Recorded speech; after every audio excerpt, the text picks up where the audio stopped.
Okay, Assalamualaikum warahmatullahi wabarakatuh. So, untuk kuliah kita yang terakhir pada semester ini, uh, kita akan belajar berkenaan penyediaan rujukan penulisan.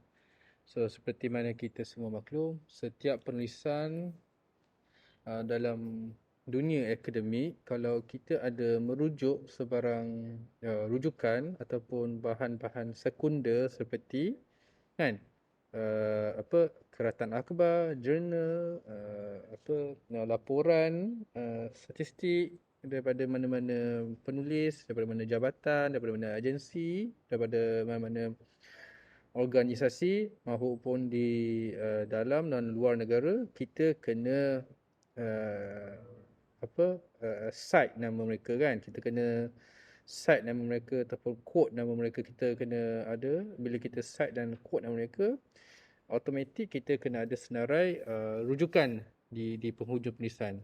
So, dengan ada wujudnya rujukan dalam mana-mana penulisan, dia terusnya menjadikan kita kenal sebagai penulisan itu bersifat ilmiah, bersifat akademik kan.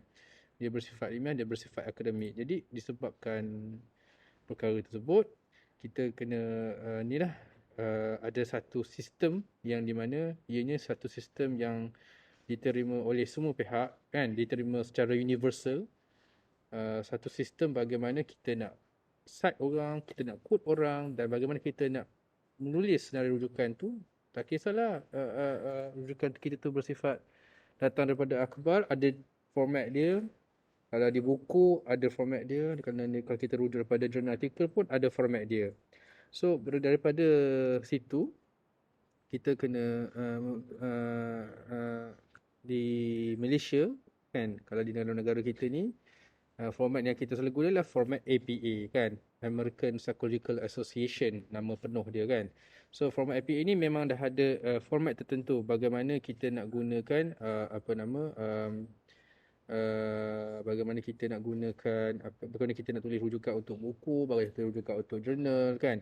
Dan seperti yang saya dah maklum juga pada awal kuliah kita pada semester ini, kita boleh rujuk bagaimana kita merujuk cara menulis rujukan untuk buku, akhbar ataupun jurnal kan. Kita boleh rujuk paling okey adalah ni lah, University of Queensland punya website. Kita type je APA format APA, and then University of Queensland. So memang keluar kat situ. Dia akan tulis satu. Bagi saya, guide yang paling komprehensif, yang paling lengkap, paling menyeluruh adalah ni lah, bagaimana nak tulis citation atau quotation atau references dalam format APA. Yang paling komprehensif adalah paling disediakan oleh ni lah, University of Queensland punya website tu.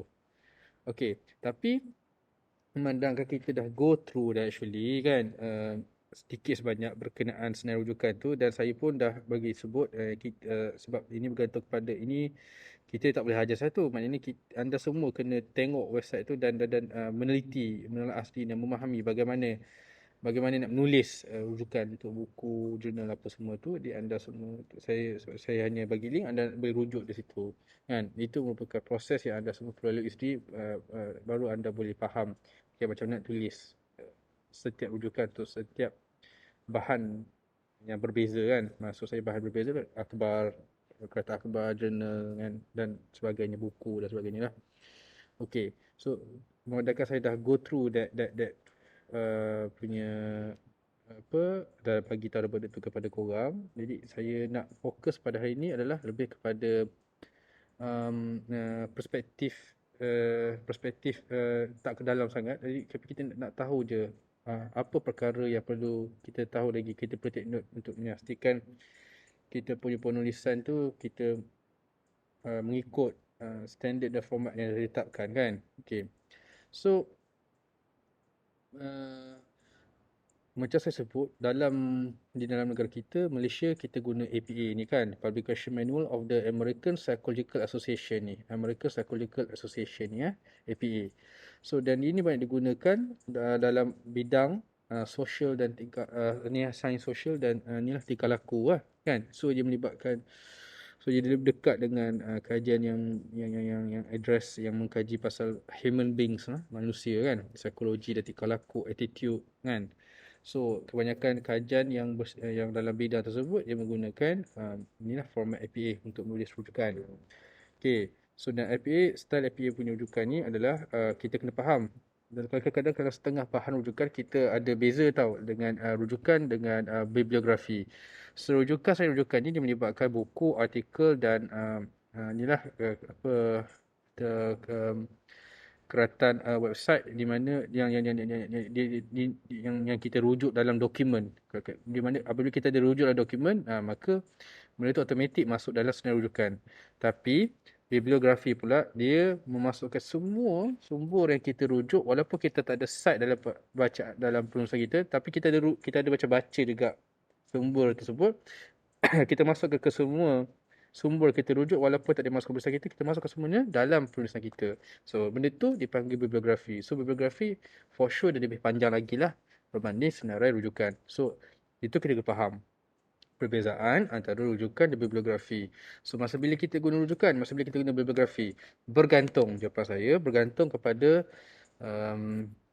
apa penulisan yang korang hasilkan, bergantung kepada apa permintaan pelia anda. Setengah pelia dia fokus, dia refer, dia suka bibliografi, sebab bibliografi kadang-kadang dia boleh rujuk juga bahan rujukan lain yang korang actually baca tapi korang tak gunakan. Dia nak tengok juga that side of the penulisan tu lah.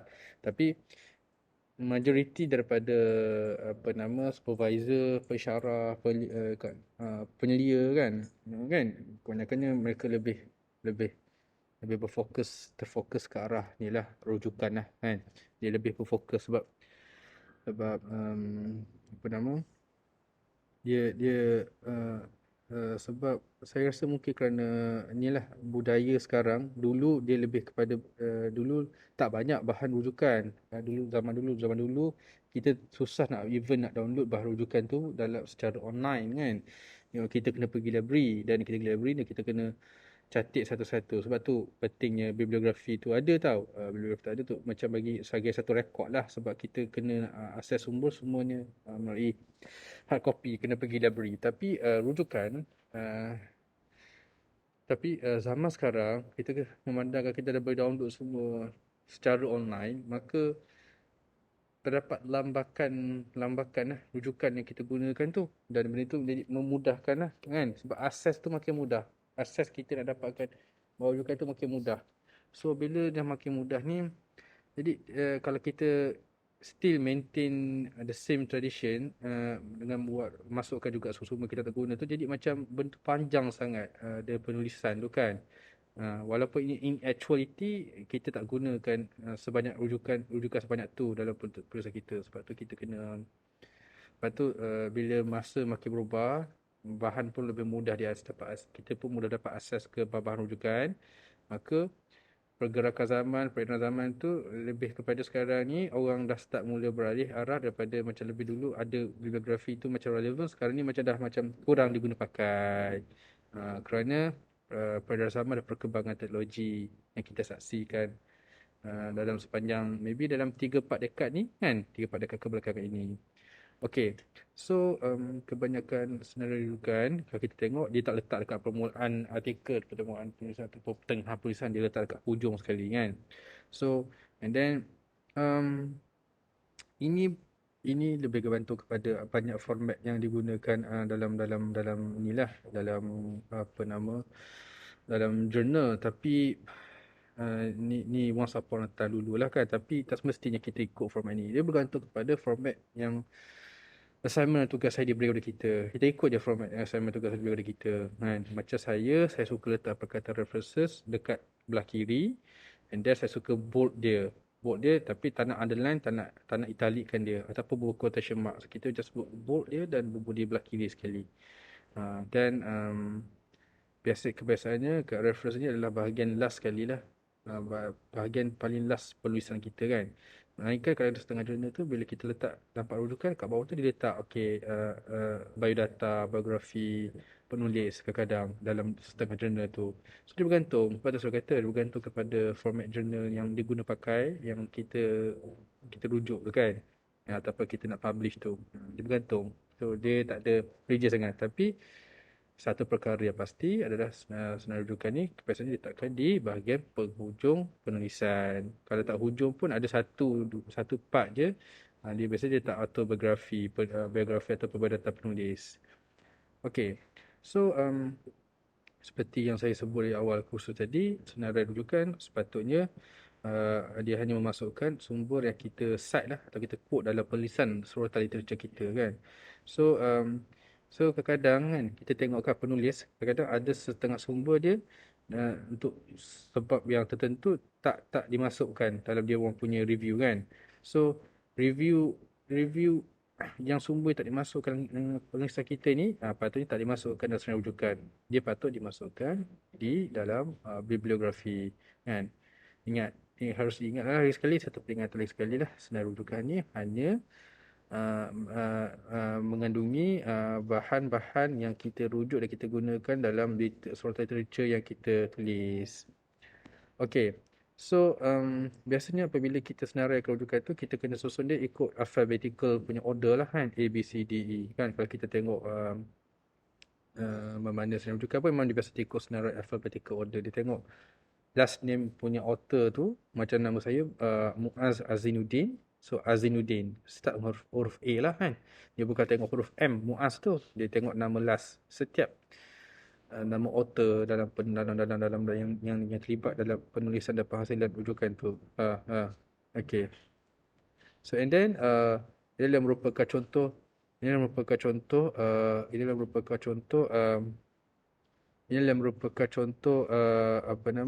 bagaimana kita nak menulis rujukan lah. Dan biasanya senarai format yang saya sediakan ni adalah format yang banyak diguna pakai dalam jurnal lah. Maksud saya format ni macam apa dia adalah dia indent. Dia indent kat sini. Nampak? Di rapat kiri ada tengah kat sini. So ada indent kat sini, ada indentation. Hanging indentation dipanggil. For the second and subsequent lines of references. Second, kalau panjang lagi sambung, kat bawah pun indent juga. Dia bukan rapat kat sini pula tiba. Dia kat sini. Dia sambung ikut line, dia sama je. Kalau panjang rujukan dia. So itulah kalau tengok juga dia ikut kat alphabetical order ni. A, B, C ni kan. Dan Apple ni adalah merupakan last name bagi DW ni, tak tahu lah, ni first name dia lah kan. CC ni pun first name bagi boy. FB ni first name bagi Katie. So macam itulah cara menulis kita merujukan. Dan bila kita nak create this indent ni, kat sini saya masukkan juga kaedah teknik bagaimana kita gunakan word ni. Kita nak menggunakan format indentation ni kan, nak dekat senarai rujukan ni. So sebenarnya bila kita ada Microsoft Word, kita turun Microsoft Word tu, it's easy lah nak buat indentation ni. Tak ada sepatutnya ada isu lah yang nak buat ni kan. Dan korang just perlu ikut lah apa kaedah bagaimana kita buat indent ni kan, hanging indent ni kan. Okay, saya tak go through lah ni. Ni sepatutnya straightforward, korang boleh baca, korang boleh faham bagaimana nak guna hanging indentation untuk rujukan korang ni. Okay, and then korang kena italicize the title of journals and their volume numbers. Okay, italickan dia, sengitkan dia. Kalau tengok ni, kesemua nama jurnal ini have been italicized dah kat sini kan. Semua ni italicized. This is the volume number lah, 55, 44 kan. Ini yang 167 volume number. Kat ujung ni adalah page number of the journal lah. Page number of the journal kat ujung ni. So, nampak ni semua italicized kan. Kalau tengok nama penulis mula dia akan capital lah, huruf besar lah kan. Dan tajuk jurnal pun, melainkan itu kata-kata nama khas, boleh dia letak huruf besar. Tapi kalau macam setakat the rest of the title tu dia tak huruf kecil je kalau disebut dia bukan kata nama khas kan. So macam itulah caranya. Lagi satu, bila kita tengok kan, bila saya kata and dia volume number, kita harus ingat juga setengah jurnal kan 55 dia ada kurungan kat sini, tulis 1 contohnya kan. Kadang-kadang setengah jurnal tutup kurungan, kadang-kadang setengah jurnal ada benda tu. So benda yang dalam kurungan tu itu dipanggil sebagai issue number. So kat depannya ada volume number, dan kurungan tu ada issue number, kemudian baru ada page number kat sini. So macam tu lah. Benda ni anda boleh lihat, anda boleh rujuk dalam University of Queensland punya APA punya page website tu. Korang terus dapat ni lah terus boleh terus faham lah. Maknanya boleh tengok guideline tu, garis panduan tu kan, bagaimana gunakan panduan user kuis tu, bagaimana nulis rujukan ikut format APA kan. And then satu lagi kita kena ni lah, pay particular attention to kat mana, tempat mana kita nak tulis huruf besar kan. Biasanya dekat, kalau garis panduan yang disediakan macam University of Queensland tadi tu, dia dah bagi tahu specify dah bila nak kita nak letak huruf besar, dah bila kat mana kita just tulis memadai, kita gunakan huruf kecil saja kan.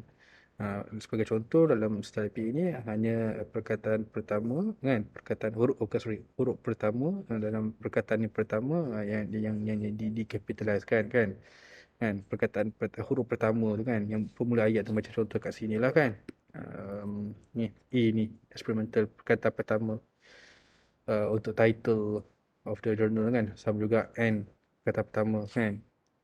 Ni D, tapi dia kena besarkan XYZ ni, mungkin dia ada kata nama khas, nama tempat ataupun nama fenomena yang menyebabkan itu, dia bagi saya kata nama khas lah kan, dia kategorikan sebagai kata nama khas. Dan apabila so ni lah, maknanya kita kena detail lah kan, untuk ambil kat mana nak huruf besar, kat masa bila huruf kecil. So and then bila ini kebanyakan error, menjadi isu jugalah dalam peringkat antara kalangan budak-budak degree ni, student degree ni. Sebab kan kadang-kadang ada banyak kes di mana student tu dia cite nama orang tu, tapi dalam senarai rujukan tak ada nama yang di cite tu. Kadang-kadang dalam rujukan ada nama orang tu, tapi tak ada pun di cite dalam tulisan dia orang. Dia terbalik vice versa macam tu. Jadi always remember that whenever you finish writing the assignment, you need to always to double check whether nama tu ada tak cited or quoted in the writing, or in your review punya writing ni, and then at the same time you include that names and all that names in the references. So that is very important lah. Sebab kalau anda hanya cited tapi tak ada nama dan rujukan, yang benda tu tak guna kan. So kadang-kadang kena check juga, kadang-kadang nama yang kita tulis kat dalam penulisan kita, nama kita cite tu, ejaannya lain. Bila kita tengok dekat sama rujukan, lain pula ejaannya. Jadi macam soalan jadi kita nak rujuk, kita confuse mana satu yang betul kan. Mungkin ini author lain, mungkin ni author sama kan, kita tak pasti sama ada. Sedangkan dia author sama, tapi orang akan ingat dia author lain, sebab orang ingatkan apa nama kerana disebabkan isu perbezaan ejaan je, apa yang kita tulis dalam penulisan kita dengan apa yang kita masukkan dalam senarai rujukan kita kan. Dan itu satu perkara yang kadang mana apa disebut. Dan yang ketiga adalah kadang-kadang tahun tu kena konsisten. Kita sebut tahun, contoh dalam penulisan kita tahun 1998, tapi tulis tahun dekat rujukan, senarai rujukan 1996. Tapi nama penulis, barisan nama penulis, susunan nama penulis sama. So kita confuse which tahun mana satu. Betul, sebab dekat tulisan lain, dekat senarai rujukan pun lain. Jadi benda ni kita kena double check. Tak sepatutnya berlaku salah begini.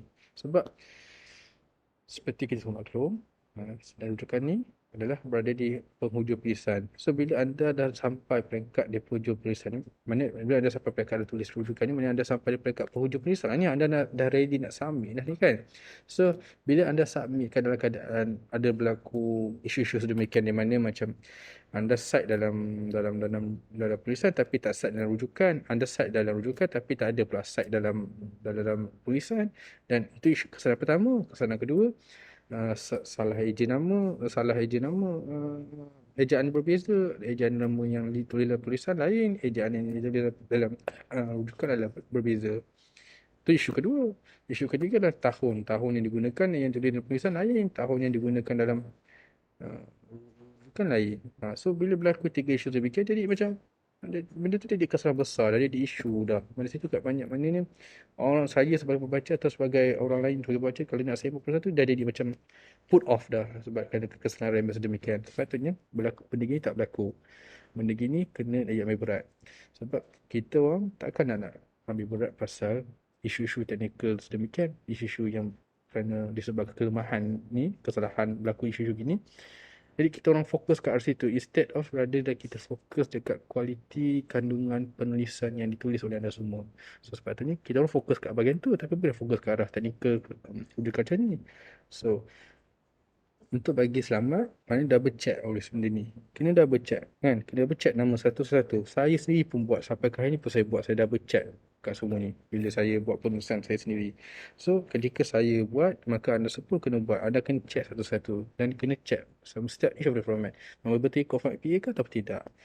So benda ni adalah bagi saya tahap wajib lah, hukum wajib lah. Ini senang cerita kan dalam konteks penulisan ni, nak masuk penulisan ni. Benda ni kita tak patut berlaku kesalahan sedemikian di peringkat anda. Dan ini menyebabkan orang yang patut baca, patut rasa senang hati dengan kualiti penulisan awak, tapi jadi put off, jadi macam turn off, jadi macam rasa fed up, sebab tengok banyak salah. Cara cite, cara menulis rujukan, kan. Benda ni sepatutnya tak ada isu. Kalau awak pernah hasilkan tulisan, bila awak hasilkan tulisan, mestilah awak nak orang judge berdasarkan kualiti tulisan, bukan kerana judge kerana aspek-aspek teknikal macam saya sebut ni lah. So itu perkara inilah yang sebenarnya saya cuba sampaikan. Maknanya hasilkan sebuah tulisan tu biar dia mengikuti semua aspek-aspek teknikal yang telah ditetapkan, supaya pembaca hanya boleh fokus kepada apa yang awak cuba sampaikan, kan, kualiti penulisan awak tu, susunan penulisan awak tu. Benda tu kita nak fokus, kan. Okey. So setakat itu saja kelas kita pada hari ini. Kan, kelas kita ini adalah merupakan kelas terakhir untuk semester ini, dan saya letak tajuk ini pada last sekali sebab saya rasa memang sesuai lah untuk letak di kelas di penghujung, kelas di hujung sekali, sebab maknanya patut di peringkat ini anda semua dah di peringkat akhir penulisan anda. Anda dah tinggal nak buat urusan rujukan, masuk ke rujukan, dan settlekan terus penulisan anda, dah boleh submit terus. Okey, setakat ini saja kalau kita pada hari ini. Semoga kita jumpa lagi di masa hadapan. Okey, Assalamualaikum warahmatullahi wabarakatuh.